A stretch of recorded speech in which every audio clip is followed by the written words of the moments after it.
नमस्कार दर्शक बंधु आज हेउची फेब्रुआरी मास 3 तारिख मंगलवार। आज दिन जाकर गुरुत्वपूर्ण खबर उपरे आसंतु नजर पकेबा। वीडियो को शेष पर्यंत देखंतु मात्र किछि समय मध्यरे संपूर्ण खबर जानि परिबे। ता पूर्वरु चैनल ले नुवा थिले चैनल को सब्सक्राइब करि पाखरे आसुथिबा बेल आइकन को ऑन करि रखंतु। एमिति प्रतिदिन नुवा लेटेस्ट न्यूज सर्वप्रथमे देखिबा पई आसंतु संपूर्ण खबर उपरे नजर पकेबा। प्रथमे रेलवे रे ओडिसा को 10,928 कोटी रो अनुदान। प्रेस मीट करी सूचना देले रेलमंत्री अश्विनी वैष्णव। रेलवे ओडिशा को 10,928 कोटी अनुदान प्रेस मीट करी सूचना देले रेलमंत्री अश्विनी वैष्णव कहले चली 90,000 कोटी टंकार काम 17टी नुआ रेल प्रकल्प पई योजना हेउछि। 5 वर्ष रे ओडिशा को मिलिबो 1 लाख कोटी टंकार प्रकल्प मिलिबो। आउ सेही प्रतिश्रुति आधार रे काम चलीछि बोली कहिसंती अश्विनी वैष्णव। पश्चिमबंग पई 14,205 कोटी अनुदान।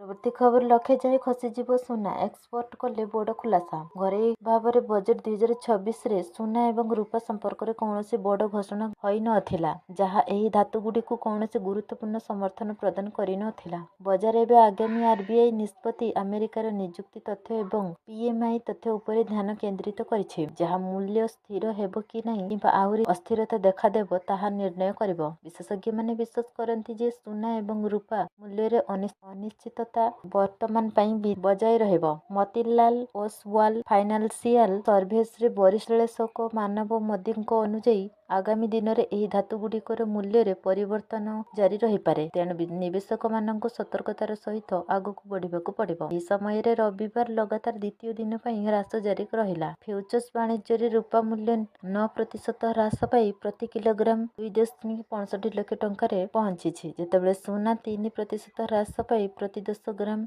1.47 लाख टंकार पहुंची। वार्प कालीन सर्वोच्च मूल्य ठारू प्राय 20% ह्रास पाई, जेतेबेले रूपा प्राय 37% ह्रास पाई। ताहा संप्रति तीव्र लाभ बुकिंग एवं मूल्य रे तीव्र वृद्धि पर स्वाभाविक ह्रास को प्रतिफलित करुछि। परवर्ती खबर रायगड़ा रे मुख्यमंत्री को बड़ घोषणा। जिलार युवती युवकों को 80 शतकड़ा नियुक्ति। रायगड़ा जिला गस्तरे आसुचंदी मुख्यमंत्री मोहन चरण माझी। स्थानीय खଣି गुड़िक मानकर स्थानीय बेकार युवती युवक मानक योग्यता भित्तिरे नियुक्ति मिलिबो बोली कहिसंती। जेउठी खଣି अछि सेही अंचल रे बेकार युवती युवकों को नियुक्ति प्रथमे मिलिबो, जहा संपृक्त कंपनी 80% नियुक्ति हेबो बोली कहिसंती। एथि सहित रायगड़ा जिलार युवती युवकों मध्य नियुक्ति दियाजिबो एवं परे बाहर जिला को सुजोग दियाजिबो बोली कहिसंती मोहन माझी। पूर्व सरकारଙ୍କ समय रे एसबु हेउ नथिला, हेले वर्तमान सरकार एही प्रतिश्रुति पालन करिबो एवं प्रतिश्रुति पानी रे गार हेबो नाही बोली दृढ़ शक्ति प्रकाश करिसंती। प्रकाश थाउ कि जनवरी 28 तारिख रे रायगड़ा जिला काशीपुर ब्लॉक रो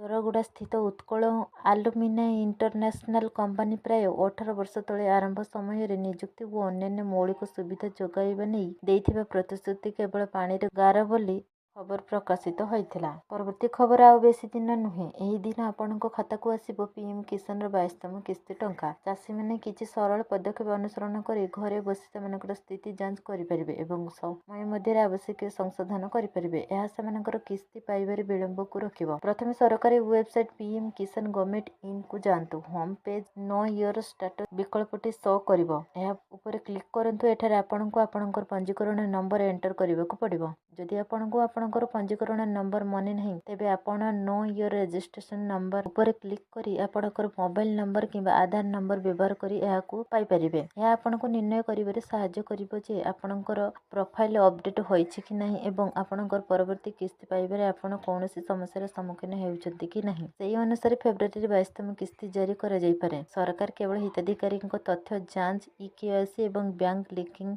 समाप्त करिबा परे किस्ती जारी करंती। जो चाषी मानकर सूचना सठिक थिबो सेमाने सीधासलख सेमानक बैंक अकाउंट रे किस्ती टंका पाइबे। तेणु किस्ती पाइबा पूर्व आपनकर स्थिति जांच करिबा गुरुत्वपूर्ण। परवर्ती खबर सरकारଙ୍କ बड़ घोषणा। बुर्ला रे खलिबो नुआ तहसील ऑफिस। संबलपुर पई बड़ घोषणा। खुशी हेबे बुर्लावासी।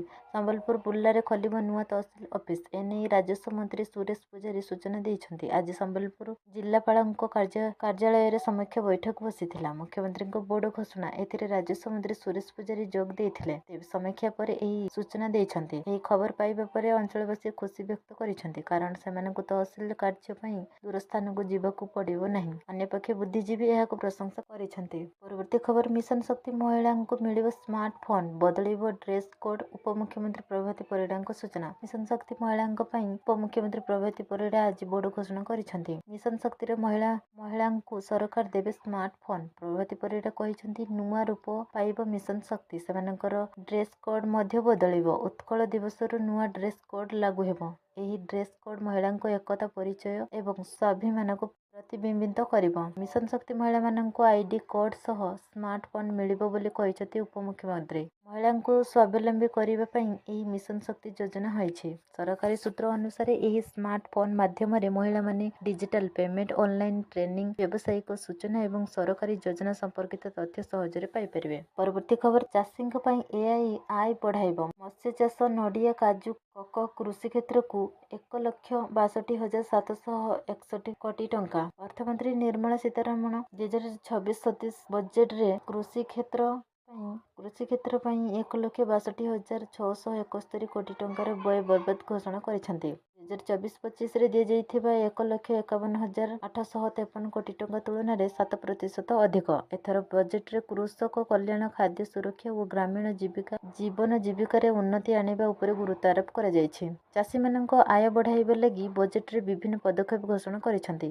କିନ୍ତୁ ଗୁରୁତ୍ୱପୂର୍ଣ୍ଣ କୃତ୍ରିମ ବୁଦ୍ଧିମତ୍ତା ବା ଏଆଇ ବିପ୍ଳବ ସହ ଚାଷୀମାନଙ୍କୁ ଯୋଡ଼ିବା ଲାଗି ପଦକ୍ଷେପ ନିଆଯାଇଛି। ଅର୍ଥମନ୍ତ୍ରୀ ଚାଷୀମାନଙ୍କ ପାଇଁ ଏକ ବହୁଭାଷୀ ଏଆଇ ଟୋଲ୍ ଭାରତ ବିସ୍ତାର ଘୋଷଣା କରିଛନ୍ତି। ଏହା ଏଆଇ ବ୍ୟବସ୍ଥା ସହ ଏଗ୍ରିଷ୍ଟାକ୍, ଖାର୍ଟଲ ଓ ଏଆଇଏସ୍ଆର୍ ପ୍ୟାକେଜକୁ ଯୋଡ଼ିବ। ଏହା କୃଷି ଉତ୍ପାଦକତା ବଢ଼ାଇବ। ପରାମର୍ଶ ସେବା ପ୍ରଦାନ କରି ଏହା ଚାଷୀଙ୍କ ସଙ୍କଟ କମ୍ କରିବ ଏବଂ ସେମାନଙ୍କୁ ସଠିକ୍ ନିଷ୍ପତ୍ତି ନେବାରେ ସହାୟକ ହେବ ବୋଲି ସେ କହିଛନ୍ତି। ପରବର୍ତ୍ତୀ ଖବର ନିପା ଭାଇରସ୍ ଭାରତକୁ ଡବ୍ଲ୍ୟୁଏଚ୍ଓ ମୁଖ୍ୟଙ୍କ ଚେତାବନୀ। ଡବ୍ଲ୍ୟୁଏଚ୍ଓ ମୁଖ୍ୟ ପଶ୍ଚିମବଙ୍ଗରେ ରିପୋର୍ଟ ହୋଇଥିବା 2ଟି ମାମଲା ସମ୍ପର୍କରେ ସୂଚିତ କରି କହିଛନ୍ତି, 1998ରେ ପ୍ରଥମ ଥର ପାଇଁ ଭାଇରସ୍ ଚିହ୍ନଟ ହେବା ପରଠାରୁ ଏହା ରାଜ୍ୟରେ ତୃତୀୟ ମାମଲା। ଏପର୍ଯ୍ୟନ୍ତ କେହି ଏହି ରୋଗରେ ଆକ୍ରାନ୍ତ ହୋଇନାହାନ୍ତି। ଭାରତରେ ଆକ୍ରାନ୍ତଙ୍କ ସ୍ପର୍ଶରେ ଆସିଥିବା 190ରୁ ଅଧିକ ଲୋକଙ୍କ ଉପରେ ନଜର ରଖାଯାଇଛି। ସ୍ୱାସ୍ଥ୍ୟକେନ୍ଦ୍ରଗୁଡ଼ିକ ପ୍ରତିରୋଧ ଓ ନିୟନ୍ତ୍ରଣ ପଦକ୍ଷେପ କାର୍ଯ୍ୟକାରୀ କରୁଛନ୍ତି। ନିଜକୁ କିପରି ସୁରକ୍ଷା ଦେବେ ସେ ବିଷୟରେ ଲୋକମାନଙ୍କୁ ଶିକ୍ଷା ଦିଆଯାଉଛି। ଏହି ଭାଇରସର ସାମ୍ପ୍ରତିକ ମାମଲା କେବଳ ଭାରତରେ ସୀମିତ ରହିଛି। ଅନ୍ୟ କୌଣସି ଦେଶରେ ଏପରି କୌଣସି ମାମଲା ରିପୋର୍ଟ ହୋଇନାହିଁ। ମଣିଷଠାରୁ ମଣିଷକୁ ଏହାର ସଂକ୍ରମଣର କୌଣସି ପ୍ରମାଣ ଏପର୍ଯ୍ୟନ୍ତ ମିଳିନାହିଁ। ଭାରତର ପଶ୍ଚିମବଙ୍ଗର ଉତ୍ତର 24 ପରଗଣା ଜିଲ୍ଲାରେ ନିପା ଭାଇରସର 2ଟି ମାମଲା ରିପୋର୍ଟ ହୋଇଥିଲା। ଉଭୟ ନର୍ସିଂ ଷ୍ଟାଫ୍ ଥିଲେ। ଅଧିକାରୀମାନେ କହିଛନ୍ତି ପରେ ସେମାନଙ୍କ ସ୍ୱାସ୍ଥ୍ୟ ଅବସ୍ଥାରେ ଉନ୍ନତି ହୋଇଛି। ସେମାନଙ୍କର ନମୁନା ପରୀକ୍ଷା ରିପୋର୍ଟ ନେଗେଟିଭ୍ ଆସିଛି। ନିପା ଏହି ଭାଇରସ୍ ବାଦୁଡ଼ି ସହିତ ନିକଟତର ମଣିଷ ସମ୍ପର୍କରୁ ଅବା ଦୂଷିତ ଖାଦ୍ୟ ମାଧ୍ୟମରେ ବ୍ୟାପିଥାଏ। ପରବର୍ତ୍ତୀ ଖବର ଜାନୁଆରୀରେ ଜିଏସ୍ଟି ଆଦାୟ 1,93,984 କୋଟି। ଜାନୁଆରୀ ମାସରେ ନିଟ୍ ଜିଏସ୍ଟି ରାଶି 1,70,719 କୋଟି ଟଙ୍କାରେ ରହିଛି। ଏହା ଗତ ବର୍ଷ ଜାନୁଆରୀ ତୁଳନାରେ 7.6% ଅଧିକ। ଚଳିତ ଆର୍ଥିକ ବର୍ଷର ଏପ୍ରିଲରୁ ଜାନୁଆରୀ ମଧ୍ୟରେ ମୋଟ ଜିଏସ୍ଟି ଆୟ ରାଶି 8.3% ବୃଦ୍ଧି ପାଇ 18,43,423 କୋଟି ଟଙ୍କାରେ ପହଞ୍ଚିଛି। ସେହିଭଳି ଉପରୋକ୍ତ ସମୟ ମଧ୍ୟରେ ନିଟ୍ ଜିଏସ୍ଟି ଆଦାୟ ରାଶି 6.8% ବୃଦ୍ଧି ଘଟି 17,95,752 କୋଟି ଟଙ୍କାରେ ପହଞ୍ଚିଛି। ଅନ୍ୟପକ୍ଷରେ ଜାନୁଆରୀ ମାସରେ